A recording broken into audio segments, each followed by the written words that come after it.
Live from the Twin Cities, this is the Fox 9 Morning News. Time now is 8:31. A lot of people deal with back pain, but it could be something more than just those everyday aches and pains. And Fox 9 medical expert Dr. Ankylosing joins us now with more on all of this and what we're talking about specifically. Good morning, doctor. Good morning. What we're talking about here is a form of arthritis called ankylosing spondylitis, or arthritis of the spine. And joining us live from New York to talk about the condition is rheumatologist Dr. David Borenstein from George Washington University Medical Center, and Gotham, who is a patient who has this serious form of arthritis. Good morning to both of you. Good morning. Good morning. Good. Dr. Borenstein, let's start with you. Explain what this type of arthritis is. Well, ankylosing spondylitis is an inflammatory arthritis of the spine, and basically what that means, that causes inflammation in the sacroiliac joints down at the base of the spine, through the lumbar spine, the thoracic spine, the chest, and can go all the way to the cervical spine and the neck. And when this inflammation affects the joints of the back, they can actually fuse. They can actually grow together. So you have people who have this illness who basically have a fusion of their spine, which can go from the base of the spine all the way up to their head. And about 1.2 million people have ankylosing spondylitis. So who is at risk? Because it's relatively rare when you put it into perspective of how many people have back pain, which is 80% of Americans will have back pain at some point in their life.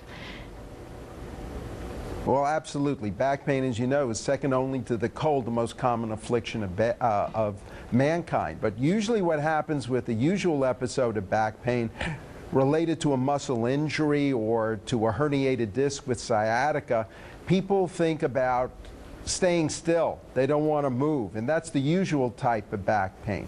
But what happens with ankylosing spondylitis, which is affecting millions of people in the United States, is the fact that their back pain gets better as they move around. So it's a story of being very stiff in the morning and trying to get up and constantly stretch throughout the day because their spine is on fire, basically, is inflamed. So it's really a different story than the usual one we have with the common forms of low back pain. And Gotham, let's go to you. You had symptoms and severe pain for about 10 years without a diagnosis. Tell us a little bit about that experience. Yeah, I got my symptoms when I was around 20 years old, about 10 years ago. And, you know, I had horrible pain from like my neck to my hips. And, you know, it affected everything that I did. You know, I couldn't sleep at night. I couldn't, you know, I couldn't play with my kids. It was affecting my work. But, you know, I saw several doctors. I tried several medications. And, you know, being my own advocate, I finally was able to find a rheumatologist and, you know, get the treatment that I needed. And, you know, now it's changed my life. It's like, you know, I don't feel any pain. It's like I never even had this disease. Well, we're glad that you're feeling so much better. We have about 30 seconds left. Dr. Borenstein, early diagnosis is really important in ankylosing spondylitis.